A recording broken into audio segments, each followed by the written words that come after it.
राष्ट्र सर्वप्रथम राष्ट्र सर्वप्रथम राष्ट्र सर्वप्रथम राष्ट्र सर्वप्रथम राष्ट्र सर्वप्रथम की बात कार्यक्रम में आप सभी राष्ट्रवासियों का हार्दिक स्वागत है। गृह मंत्री अमित शाह ने पाकिस्तान से लगती सीमा और हवाई अड्डों पर सुरक्षा की समीक्षा के लिए बीएसएफ, सीआईएसएफ एवं बीसीएएस के महानिदेशकों, गृह सचिव और आईबी के निदेशक के साथ बैठक की अध्यक्षता की। राष्ट्रीय स्वयंसेवक संघ ने ऑपरेशन सिंदूर को लेकर बड़ा बयान दिया है। आरएसएस ने मोहन भागवत के हवाले से कहा कि पहलगांव की कायरतापूर्ण आतंकवादी घटना के पश्चात पाक प्रायोजित आतंकवादियों एवं उनके समर्थक परितंत्र पर की जा रही निर्णायक कार्रवाई ऑपरेशन सिंदूर के लिए भारत सरकार के नेतृत्व और सैन्य बल को हार्दिक अभिनंदन। भारत और पाकिस्तान के बीच बेहद गंभीर स्थिति बनी हुई है। इसी बीच राष्ट्रीय राजधानी में 9 मई को कई स्कूल कैंपस बंद कर दिए गए हैं। उत्तर प्रदेश के मुख्यमंत्री योगी आदित्यनाथ ने कहा कि यह सिद्ध तथ्य है कि पाकिस्तान आतंकवाद में शामिल है और उसे अपने अस्तित्व के लिए संघर्ष करना पड़ेगा। बीती रात भारत की वायु रक्षा प्रणाली ने दुश्मन के सभी प्रयासों को विफल कर जो कमाल दिखाया है, उसकी आज हर भारतीय सराहना कर रहा है। उसे यह विश्वास हो चला है कि तकनीक के मामले में हमारे रक्षा बल अब बहुत आगे निकल चुके हैं। पाकिस्तान ने गुरुवार देर शाम को भारत की पश्चिमी सीमा पर कई स्थानों को निशाना बनाते हुए समन्वित ड्रोन और मिसाइल हमले किए। भारत और पाकिस्तान के बीच सीमा पर बढ़ते तनाव के बीच institute of chartered accountant of India ने फाइनल और इंटरमीडिएट लेवल दोनों के लिए बचे हुए क्वालिफाइंग पेपर स्थगित कर दिए। असम के मुख्यमंत्री हेमंत बिश्व शर्मा ने कार्डिनल रॉबर्ट प्रिवोस्ट के नए पॉप के रूप में चयन को लेकर कैथोलिक समुदाय को बधाई दी। कांग्रेस नेता राहुल गांधी ने शुक्रवार को पार्टी की केरल इकाई के नवनियुक्त अध्यक्ष सनी जोसेफ को शुभकामना दी और उम्मीद जताई कि वे राज्य में न्याय की लड़ाई का नेतृत्व करेंगे। भारतीय चिकित्सा संघ की महाराष्ट्र इकाई ने भारत और पाकिस्तान के बीच बढ़ते तनाव के मद्देनजर राज्य के चिकित्सकों से नागरिकों को आपातकालीन सेवाएं प्रदान करने के लिए पूरी तरह तत्पर रहने का आग्रह किया है। भारत और पाकिस्तान के बीच बढ़ते सीमा तनाव को देखते हुए दिल्ली मेडिकल एसोसिएशन ने दिल्ली के चिकित्सकों के नाम एक आपातकालीन एडवाइजरी जारी की है। इसमें समस्त चिकित्सक समुदाय से अपील की गई है कि वे राष्ट्र हित को सर्वोपरि रखते हुए सेवा, जिम्मेदारी और तत्परता के साथ कार्य करें। एडवाइजरी में दिल्ली मेडिकल एसोसिएशन अध्यक्ष डॉक्टर गिरीश त्यागी, राज्य सचिव डॉक्टर सतीश लांबा और वित्त सचिव डॉक्टर एएस पोपली ने कहा है कि जन स्वास्थ्य के संरक्षक होने के नाते यह हम सभी का दायित्व है कि इस चुनौतीपूर्ण समय में हम राष्ट्र के साथ खड़े हों और हर संभव सहायता उपलब्ध करा सकें। एडवाइजरी के अनुसार स्थिति सामान्य होने तक सभी गैर जरूरी सामाजिक, सांस्कृतिक, शैक्षणिक और उत्सव संबंधी कार्यक्रमों को स्थगित करने की आवश्यकता पर बल दिया गया है। अस्पतालों और चिकित्सा संस्थानों से कहा गया है कि वे आपातकालीन चिकित्सा प्रोटोकॉल को सख्ती से लागू करें, आवश्यक दवाओं, सर्जिकल उपकरणों और रक्त भंडारण की पर्याप्त व्यवस्था सुनिश्चित करें तथा ट्रॉमा और आपदा प्रबंधन के लिए तैयार रहें। सभी चिकित्सा संस्थानों को निर्देशित किया गया है कि वे नियमित मॉक ड्रिल का आयोजन करें और आपात स्थिति को देखते हुए स्टाफ की छुट्टियां रद्द कर पूर्ण क्षमता के साथ कार्य करें। साथ ही चिकित्सकों को यह सलाह दी गई है कि वह केवल सरकार या सशस्त्र बलों द्वारा जारी प्रामाणिक सूचनाओं पर ही भरोसा करें और सोशल मीडिया पर दी गई अपुष्ट या भ्रामक जानकारियां साझा करने से बचें। डीएमए ने स्वयंसेवी चिकित्सा सेवाओं के लिए डॉक्टरों से स्थानीय डीएमए शाखाओं में पंजीकरण करने की अपील की है। संभावित आपदा या संघर्ष की स्थिति में ये सेवाएं अत्यंत महत्वपूर्ण साबित हो सकती हैं। इसके अतिरिक्त जनमानस में फैल रही अफवाहों और मानसिक तनाव को दूर करने के लिए डॉक्टरों से अपील की गई है कि वे सटीक, शांत और भरोसेमंद जन स्वास्थ्य संवाद स्थापित करें। एसोसिएशन ने स्वास्थ्य विभागों, आपदा प्रबंधन एजेंसियों और रक्षा चिकित्सा इकाइयों के साथ समन्वय स्थापित कर स्थिति से निपटने का भी आह्वान किया। इससे पहले एसोसिएशन द्वारा 10 मई शनिवार को आयोजित होने वाला मदर्स डे कार्यक्रम स्थगित कर दिया गया। एसोसिएशन ने कहा कि देश की वर्तमान परिस्थिति को देखते हुए यह निर्णय लिया गया है। Doctor Girish Tyagi, doctor Satish Lamba, doctor A S Popli और डॉक्टर नीलम लेखी ने संयुक्त रूप से यह निर्णय लिया और देशवासियों से अखंडता और एकता बनाए रखने की अपील की। एसोसिएशन द्वारा अपने बयान में कहा गया है कि हम विशेषकर पाकिस्तान द्वारा उत्पन्न चुनौतियों के परिप्रेक्ष्य में भारतीय सशस्त्र बलों के साथ पूर्ण एकजुटता के साथ खड़े हैं, जो राष्ट्र की संप्रभुता और अखंडता की रक्षा के लिए प्रतिबद्ध हैं। देश की मुख्य विपक्षी पार्टी कांग्रेस ने अपने कार्यकर्ताओं के साथ भारतीय सेना के समर्थन में राजधानी दिल्ली की सड़कों पर जय हिंद यात्रा निकाली। इस यात्रा का आयोजन दिल्ली कांग्रेस प्रभारी काजी निजामुद्दीन और दिल्ली प्रदेश कांग्रेस अध्यक्ष देवेंद्र यादव की उपस्थिति में किया गया। कांग्रेस ने स्पष्ट किया कि देश की सुरक्षा में तैनात हमारे जाबाजों के साथ पार्टी का हर कार्यकर्ता कंधे से कंधा मिलाकर खड़ा है। इस मौके पर कांग्रेस के वरिष्ठ नेताओं ने भी देशभक्ति का परिचय देते हुए भारी संख्या में भाग लिया।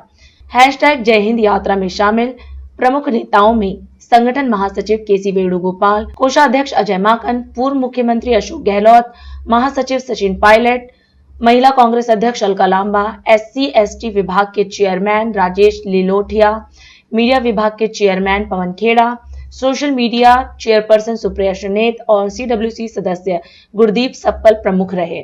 दिल्ली कांग्रेस मीडिया कम्युनिकेशन के चेयरमैन अनिल भारद्वाज के नेतृत्व में यात्रा को जनसंपर्क अभियान का भी रूप दिया गया।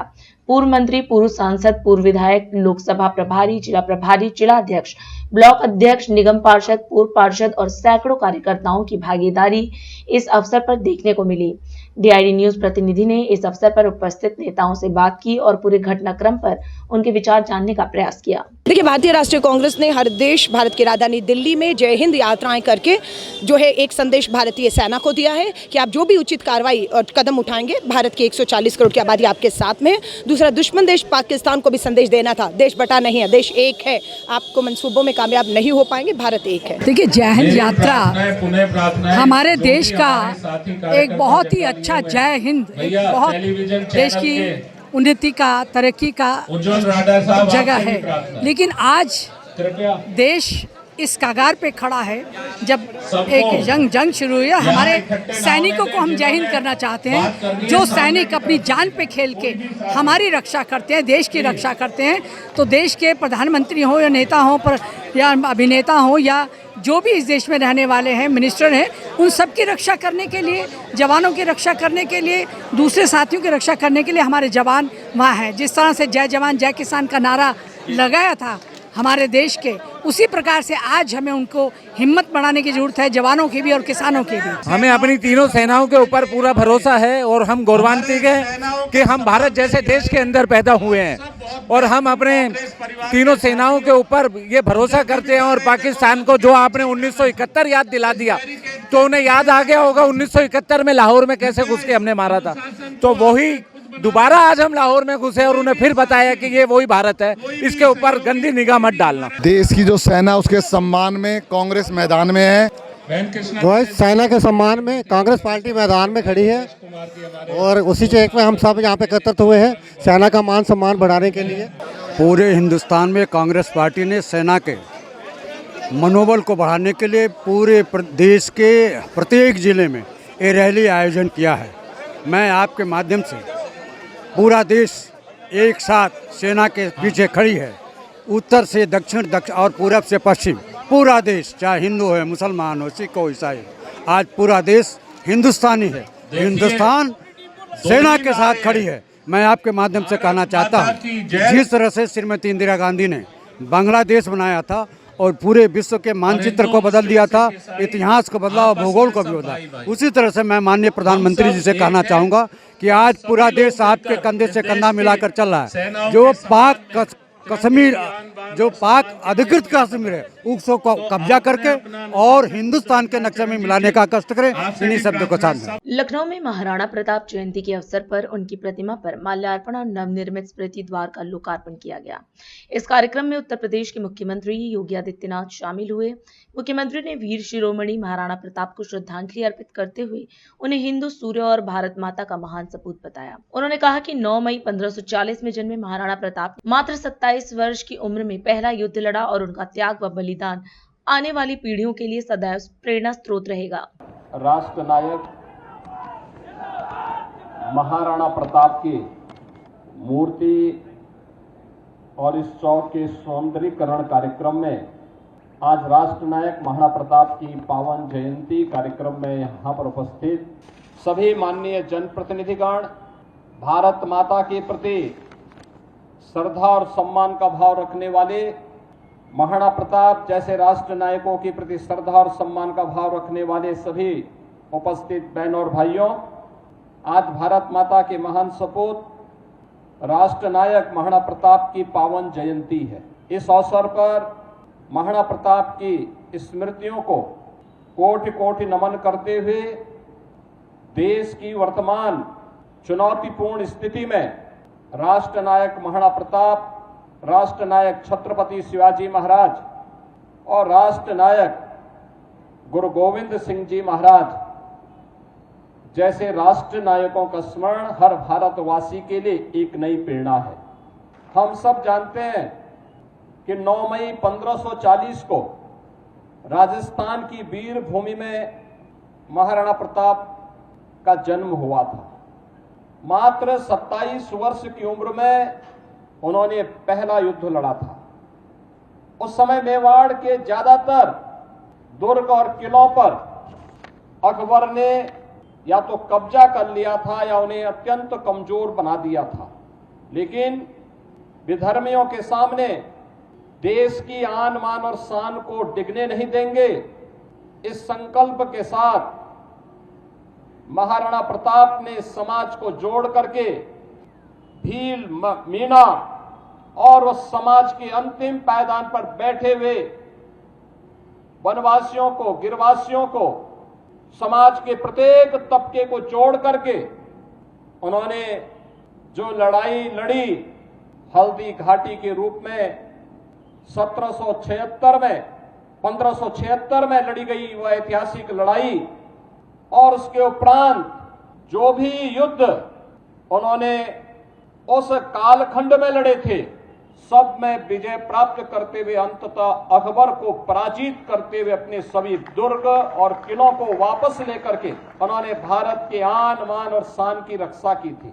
इसके लिए उन्हें लंबे समय तक जंगलों में भी दर दर की ठोकरें खाने के लिए, घास की रोटी तक खाने के लिए मजबूर होना पड़ा था, लेकिन वह कालखंड था संगठन का, देश की सैन्य शक्ति को मजबूत बनाने का।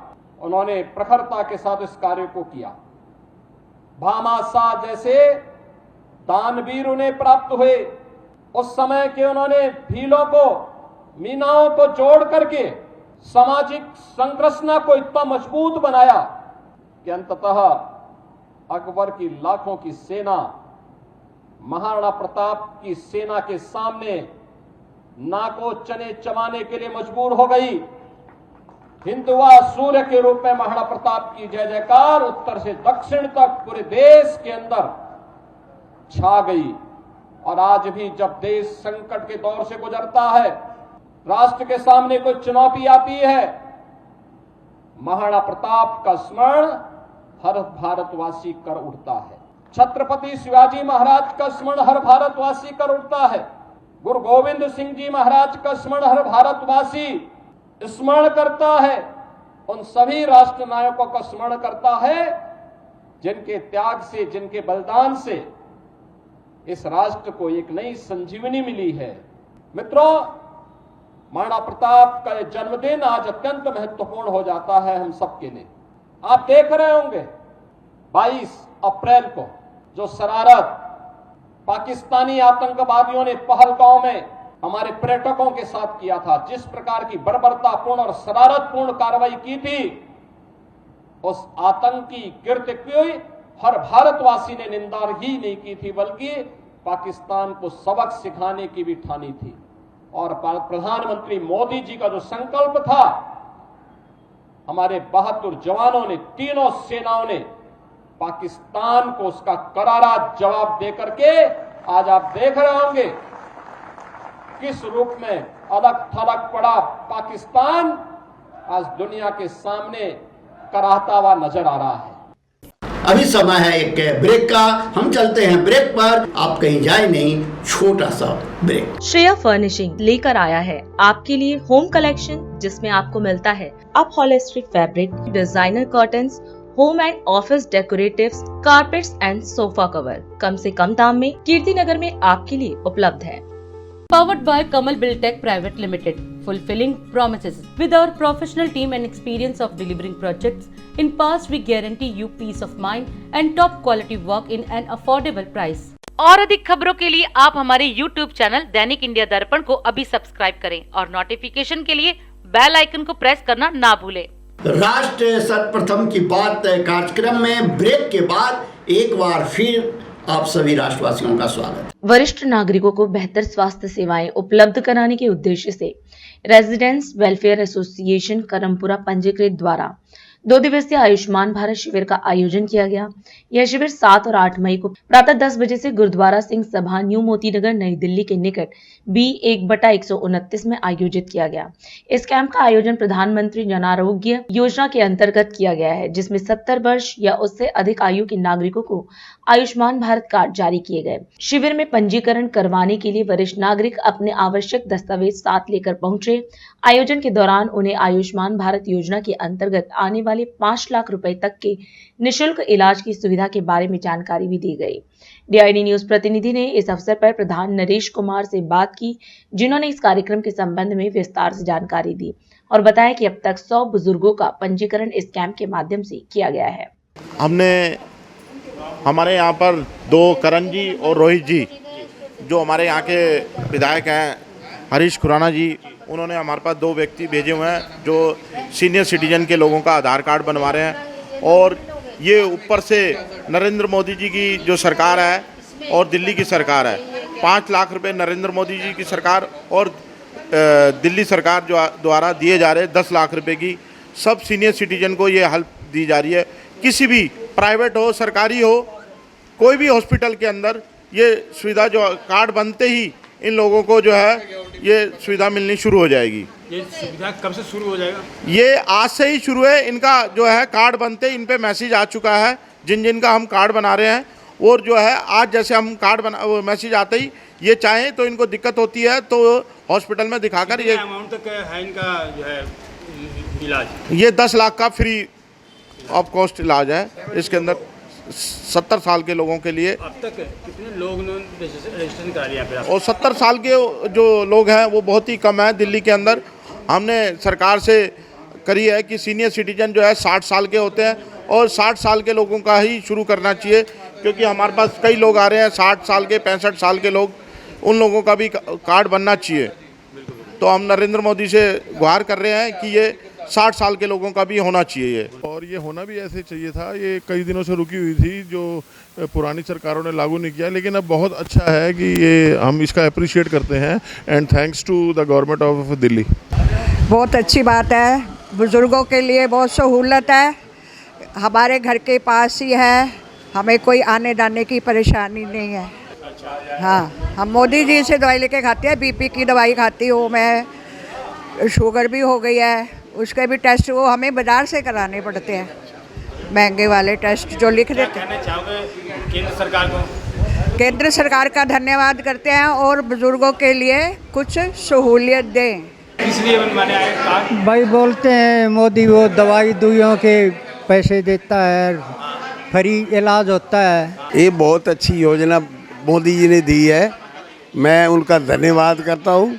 और ये जो इतना बड़ा इन्होंने ये योजना शुरू की है, सब बुजुर्गों के लिए बहुत अच्छी है। नई दिल्ली स्थित कांग्रेस मुख्यालय में डॉक्टर रागिनी नायक ने प्रेस वार्ता को संबोधित किया। इस दौरान उन्होंने कहा कि जल, थल और वायु भारत की तीनों सेनाएं अपना सर्वस्व समर्पित कर लगातार शौर्य और पराक्रम के नए कीर्तिमान स्थापित कर रही हैं। ऑपरेशन सिंदूर इसका प्रत्यक्ष प्रमाण है। उन्होंने पहलगांव हमले के जवाब में सेना की कार्रवाई को सराहते हुए कहा कि भारतीय सेना ने पाकिस्तान को मुंहतोड़ जवाब दिया है। इसके साथ ही उन्होंने कहा कि मैं भारतीय सेना के जज्बे, जोश और जुनून को सलाम करती हूँ। जो संवेदनशील समय आज देश में है, मुझे लगता है कि आज की प्रेस वार्ता की शुरुआत इन पंक्तियों के साथ करना लाजमी होगा कि मन समर्पित, तन समर्पित और ये जीवन समर्पित, चाहता हूँ देश की धरती तुझे कुछ और भी दूं। माँ तुम्हारा ऋण बहुत है, मैं अकिंचन, किंतु इतना कर रहा फिर भी निवेदन, थाल में लाऊं सजाकर भाल जब मैं, स्वीकार कर लेना दया कर ये निवेदन, मान अर्पित, प्राण अर्पित, रक्त का कण कण समर्पित, चाहता हूँ देश की धरती तुझे कुछ और भी दूं। अपना सर्वस्व न्यौछावर करके देश प्रेम और देशभक्ति की भावना से ओतप्रोत भारत की जल, थल और वायु सेना लगातार शौर्य, साहस और पराक्रम में नए मानक स्थापित करती जा रही है।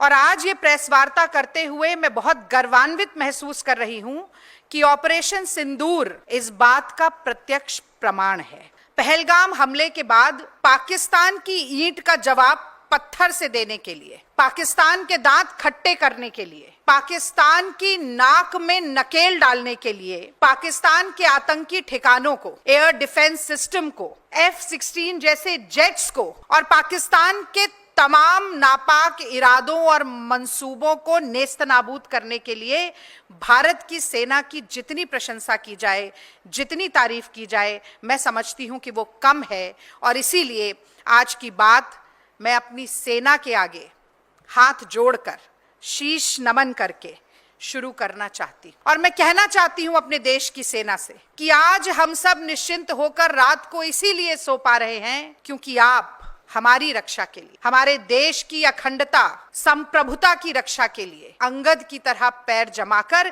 सीमा पर खड़े हुए हैं। आपके जज्बे को, आपके जुनून को, आपके जोश को मैं लाखों सलाम करती। पहलगाम में बुज़दिल पाकिस्तान ने कायराना आतंकी हमला किया। भारत की सरजमी में घुसपैठ करके निहत्थे निर्दोष सैलानियों पर गोलियां चलाने वाले धर्म पूछकर मार रहे थे। कितने सुहाग उजड़े, कितनी मांग सुनी हुई, लेकिन भारत में, हिंदुस्तान में एक विवाहिता महिला के सिंदूर की कीमत क्या होती है, ये कर्नल सोफिया कुरैशी और विंग कमांडर व्योमिका सिंह ने न सिर्फ पाकिस्तान को बल्कि पूरी दुनिया को दिखाया। और मुझे गर्व है इस बात का कि न सिर्फ ये बताया कि एक विवाहिता, एक ब्याहता के सिंदूर के साथ खिलवाड़ और अपमान ये देश बर्दाश्त नहीं करेगा, बल्कि ये भी सशक्त संदेश देने का काम किया कि तुम धर्म पूछ रहे थे, अगर हिंदुस्तान का कोई एक धर्म है तो इस देश की संप्रभुता का प्रतीक तिरंगा इस देश का धर्म है। और मैं कहना चाहती हूं कि भारत मां का सपूत जब वीर गति को प्राप्त होता है तो इसी तिरंगे में लिपट कर आता है, उसकी जाति, उसका धर्म नहीं पूछा जाता। और मैं कहना चाहती हूं कि 1971 में जब भारत ने लोहा लिया पाकिस्तान से, क्योंकि पाकिस्तान की नापाक नजर भारत के तिरंगे पर आ गई थी, भारत की सरजमी पर आ गई थी, तो उसी तिरंगे का सम्मान बचाने के लिए पाकिस्तान के दो टुकड़े कर दिए गए। चाहे 71 का युद्ध हो, 99 का युद्ध हो, या इस बार हमारी तरफ आंखें तरेरने की जुर्रत कर रहा पाकिस्तान हो, इतिहास गवाह है और आगे आने वाली पुश्तें गवाह होंगी कि भारत की सेना ने किस तरह से पाकिस्तान के घुटने टिकाने और नाक रगड़वाने का काम किया। तो जब तिरंगे पर आंच आती है तो हर भारतीय कैसे एक हो जाता है, ये बताना बहुत जरूरी है, क्योंकि 26 जनवरी और 15 अगस्त के दिन इसी तिरंगे को सलामी देते हुए, इसी तिरंगे के नीचे खड़े होकर हर भारत का निवासी जय हिंद का नारा लगाता है। और मैं फिर बहुत गर्व के साथ कहती हूं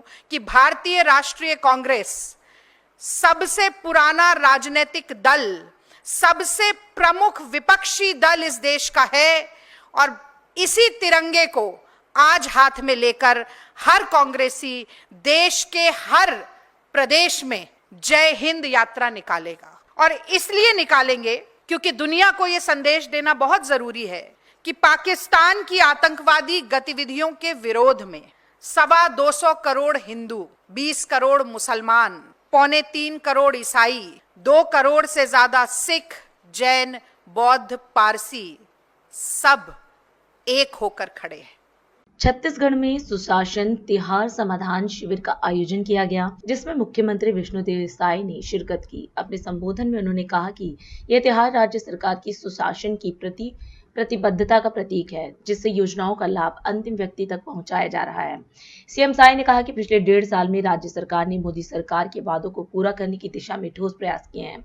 साथ ही उन्होंने कांग्रेस सरकार पर निशाना साधते हुए भाजपा सरकार द्वारा चलाए जा रहे विकास कार्यों की भी चर्चा की। आज मड़ेली गांव के ये पावन भूमि में मैं सबकर ले पहले आप सबके आज के समाधान शिविर में अपन तरफ से हृदय से आपन के स्वागत और अभिनंदन करत हूं। आप सबला मालूम है कि आपन के आशीर्वाद से हमन सरकार में बैठे हन, आपन सरकार में बैठाए हो और अभी 15-16 महीना होते हमार सरकार के करीब 1.5 साल हो जाते और 1.5 साल में हमन जो विधानसभा चुनाव के समय हमारे देश के यशस्वी प्रधानमंत्री नरेंद्र मोदी जी जो आप मन से वादा करे रहे कि इस समय भारतीय जनता पार्टी की सरकार बनाइए, आप लोगों का सब काम करेंगे और आप लोग उनकी गारंटी पर विश्वास करके हम लोग को सरकार में बैठाए। इस क्षेत्र से रोहित साहू जी को विधायक बना के भेजे तो आज 1.5 साल में हम लोग मोदी की गारंटी को पूरा करने का प्रयास किए हैं। जितना बड़ा बड़ा जो काम हम लोग का हमार वादा रही से वो सबला पूरा करे हन। आप सबला मालूम है कि पिछले 5 साल कांग्रेस के सरकार में हमार गरीब मन के मतलब सिर के छत छीने गेरी से, प्रधानमंत्री आवास से वंचित किए गेरी से, 18 लाख गरीब मन ला मकान नहीं मिले रही से। लेकिन हमारे प्रधानमंत्री जी चुनाव के समय में कहे रहे कि इस बार हमारी सरकार बनेगी तो मुख्यमंत्री का सबसे पहला काम होगा गरीबों का पक्का का मकान स्वीकृत करना। और आप सबला मालूम है कि हमन सरकार बने के दूसरे ही दिन, एक दिन भी बिना देरी किए दूसरे दिन कैबिनेट बुला के पहला कैबिनेट में 18 लाख प्रधानमंत्री आवास की स्वीकृति दे दिए और ओकर जो राज्यांश के व्यवस्था होते वो कर दें और आज लाखों व्यक्ति के आज प्रधानमंत्री आवास बनत। आज पिछले मार्च में हमारे देश के प्रधानमंत्री जी आए रहे तो एक ही दिन में 3 लाख प्रधानमंत्री आवास के गृह प्रवेश करा रही ने। आज लगातार मकान पूरा भी होते, नया स्वीकृति भी होते और अभी 13 तारीख के फिर आने वाला है हमारे देश के केंद्रीय पंचायत मंत्री श्री शिवराज सिंह चौहान जी और वो दिन 3.5 लाख के और हमला प्रधानमंत्री आवास मिलना है। तो ये हमन काम करत हन और अभी आप मन से मैं आग्रह करूं कि अभी आवास प्लस के सर्वे चलत है। अभी 30 अप्रैल तक के ओकर समय रही से, लेकिन 15 दिन फिर बढ़ गए से अब 15 मई तक के सर्वे के काम होना है। और इस समय में जेकर नाम से 2 व्हीलर है वो भी प्रधानमंत्री आवास के लाभ ले पाही। 5 एकड़ असिंचित जमीन है ओकर नाम से वो भी प्रधानमंत्री आवास के लाभ ले पाही। जेकर नाम से 2.5 एकड़ सिंचित जमीन है वो भी आवास के लाभ ले पाही और जेकर 15,000 रुपया महीना मतलब आय है वो भी आवास के लाभ ले पाही। तो आप सबसे मोर आग्रह होई कि अभी मतलब कुछ दिन बाँचे हैं, 1 सप्ताह के समय बाँचे हैं। आज 9 तारीख है, 15 तारीख के समय है और 6 दिन बाँचे हैं। तो आप मन कोई जो पात्र व्यक्ति छूटे हो तो अपन सर्वे करा लो और अगर सर्वे में नाम नहीं जुड़ पाही तो बाद में हमन पास में भी आए हो तो हमन आवास नहीं दे पावो। इसलिए मोर बहुत विशेष आग्रह है और किसान मन के वादा ला भी हमन पूरा करे हन। 21 क्विंटल प्रति एकड़ धान खरीदे हन, 3100 रुपया धान के कीमत भी दे हन, 2 साल के बकाया बोनस भी बाँचे रिस। हमन सरकार में आते के साथ 13 लाख किसान के 3716 करोड़ रुपया बोनस के राशि दे दें। तो ये सब वादा पूरा करे हन। आज 70 लाख से ज्यादा हमार विवाहित माता बहनी मन के खाता में महतारी बंधन योजना के पैसा हर महीना जात है। आज मांग तो बहुत है कनाई से, विधायक भी मांगिन है और हमार जनप्रतिनिधि मन भी मांगिन है। हमन सब ला प्राथमिकता तय के सब काम ला करबो तो अपन जो भी समस्या दे हो ओकर प्राथमिकता तय करके सब काम ला हमन करबो। और अधिक खबरों के लिए आप हमारे YouTube चैनल दैनिक इंडिया दर्पण को अभी सब्सक्राइब करें और नोटिफिकेशन के लिए बेल आइकन को प्रेस करना ना भूलें।